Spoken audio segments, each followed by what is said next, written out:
E adesso, mentre i giovani hanno sfilato sotto lo sguardo benevole paterno dell'orologio, si appresta Benito Mussolini a parlare al popolo. Aggiunge la parola. È su YouTube, la buona.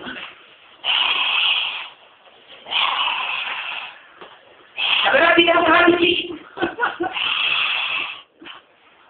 Le folle che hanno trovato in questi congressi, dove anche i novantenni, arditi come domani, come il partito di cuore, sono accorsi con i pulmini, la morale